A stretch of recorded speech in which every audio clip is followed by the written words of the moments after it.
Bonjour à tous.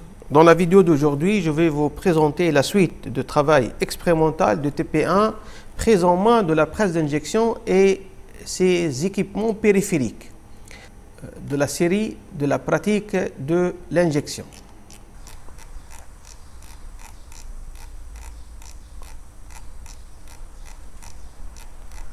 Compléter le branchement par les flexibles et tuyaux de la presse avec ses périphériques, avec le refroidisseur, le thermorégulateur et le débitmètre.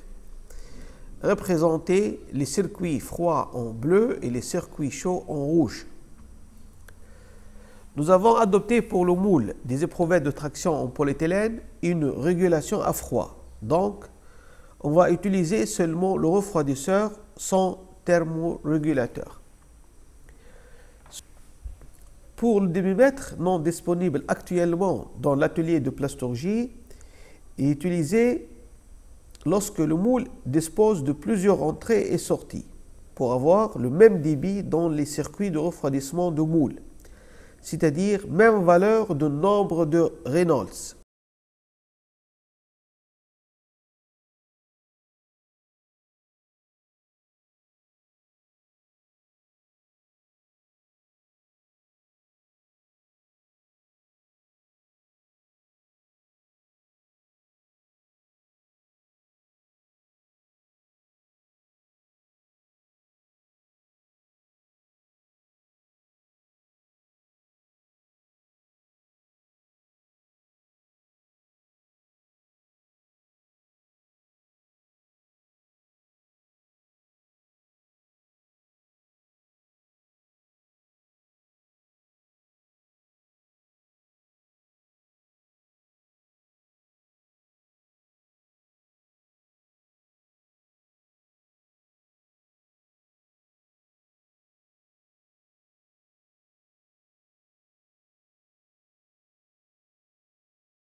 Le branchement entre le refroidisseur, le collecteur d'eau et le moule est représenté par des flèches bleues pour les circuits d'eau froide et rouges pour les circuits d'eau chaude.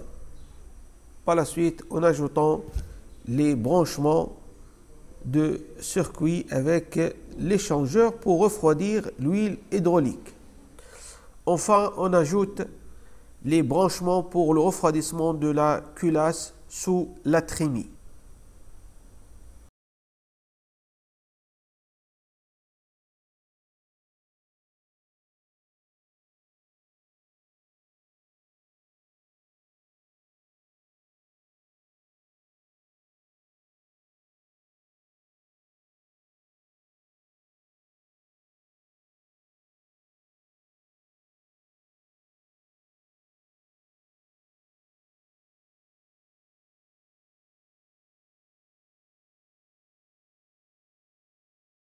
Complétez le tableau suivant en indiquant le rôle et les caractéristiques principales des équipements périphériques de la presse d'injection.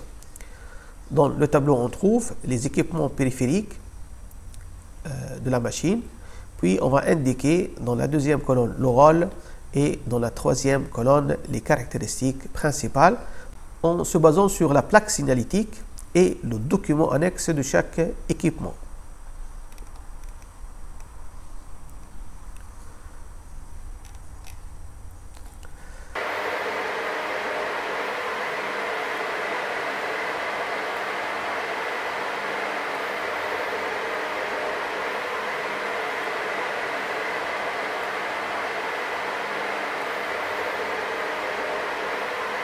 Le premier équipement, c'est le sécheur à trémie de matière. Le rôle, c'est sécher la matière plastique. Cette technologie consiste à chauffer l'air puis l'envoyer dans la trémie contenant de la matière plastique. Au contact des granulés en plastique, l'air amène avec lui l'humidité présente. Vérifiez la compatibilité de la capacité de chargement avec la capacité de la machine. Dans ce cas, il faut consulter l'annexe de l'élément périphérique sécheur. On va trouver ce tableau qui montre le choix de sécheur en fonction de la masse injectée le volume injectable en centimètres cubes ou bien en grammes et la force de verrouillage. Mais en premier lieu, il faut choisir la capacité de sécheur en fonction de volume injectable maximum de la machine qui est égal à 62 grammes ou bien on peut exprimer ça en centimètres cubes, et en deuxième lieu en fonction de la force de tonnage. Et bien sûr, on peut aussi faire appel à des séchages extérieurs, non pas sur la machine. Dans notre cas, on a une machine d'Akumar avec 50 tonnes, donc c'est inférieur à 60. On va prendre la première valeur, 60 tonnes, avec un volume injectable 62. Donc on peut choisir un sécheur avec capacité égale à 25 kg. Vous voyez que si on a une machine de 280 tonnes, avec un volume injectable maximum est égal à 669 grammes, dans ce cas, il faut utiliser un sécheur avec une grande capacité, 100 kg. Donc c'est 4 fois le sécheur déjà choisi pour notre machine. Bien sûr, la capacité de séchage dépend du volume injectable lors de l'injection et de la durée de séchage de la matière à injecter.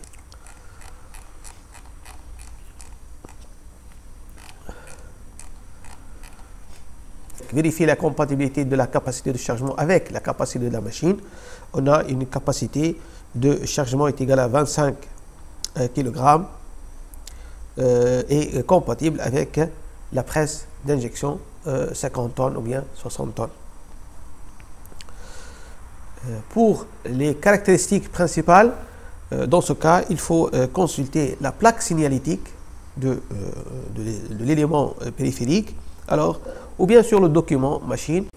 Le modèle est de type HHD 25E, la puissance 2,84 kW, l'alimentation 380 volts, le diamètre de trémie, ça on peut le déterminer à partir du document annexe de l'élément périphérique. Donc HHD 25E, c'est avec une capacité égale à 25 kg. Donc on peut déterminer toutes les caractéristiques à partir de ce tableau est égal à 350 mm.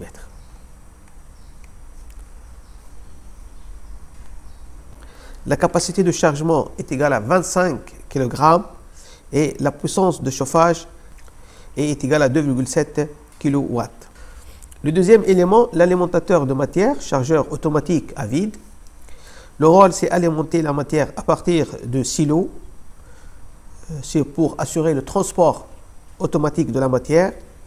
Le modèle d'après la plaque signalétique HAL300GN-EU avec une puissance est égale à 1,1 kW, l'alimentation 220 volts 50 Hz, la capacité de convoyage 400 kg par heure et le volume de la trémie est égal à 6 litres.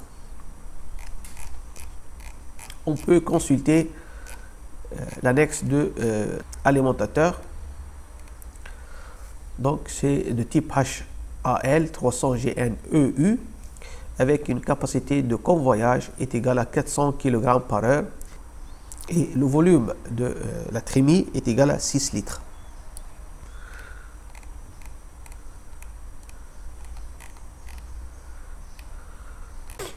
Le troisième périphérique, c'est le refroidisseur.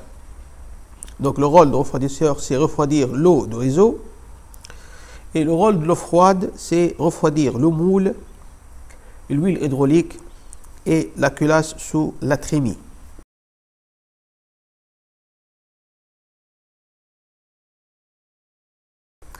D'après la plaque signalétique du refroidisseur, le modèle est de type HC03ACL, de puissance 3,5 kW, l'alimentation triphasée 380 volts 50 Hz, la capacité de réservoir d'eau 100 litres et la capacité de refroidissement est égale à 6800 kcal par heure. Le thermorégulateur, son rôle c'est réguler la température de moule. Le modèle c'est XCM9W. de puissance est égal à 9,75 kW. L'alimentation est triphasée, 380 volts. Et la puissance de chauffage est égale à 9 kW.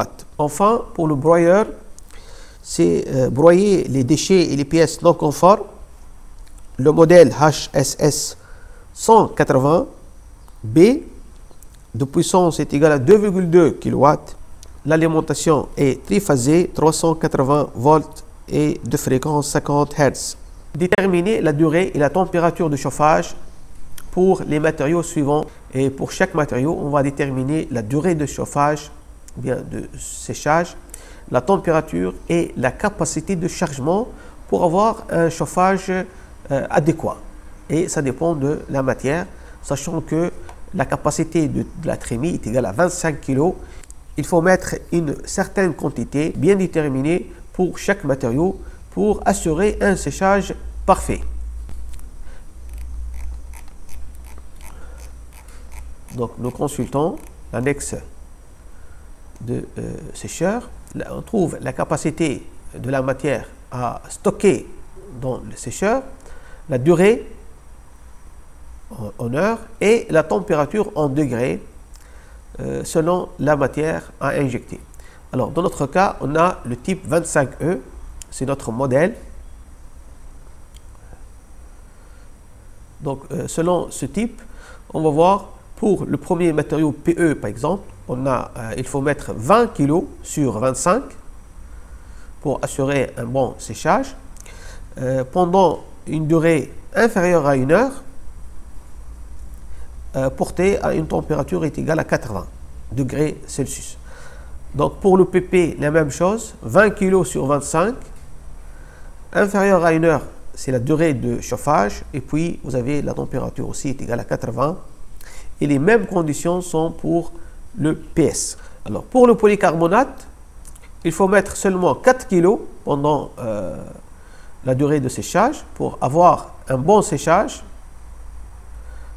4 kg sur 25 pendant 3 heures et à une température est égale à 120 degrés.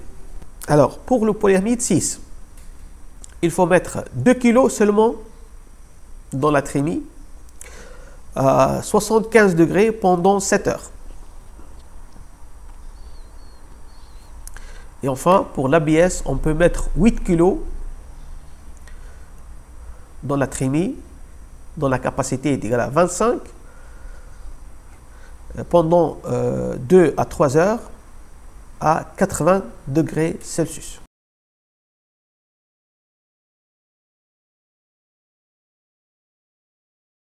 Merci à vous et à la prochaine vidéo.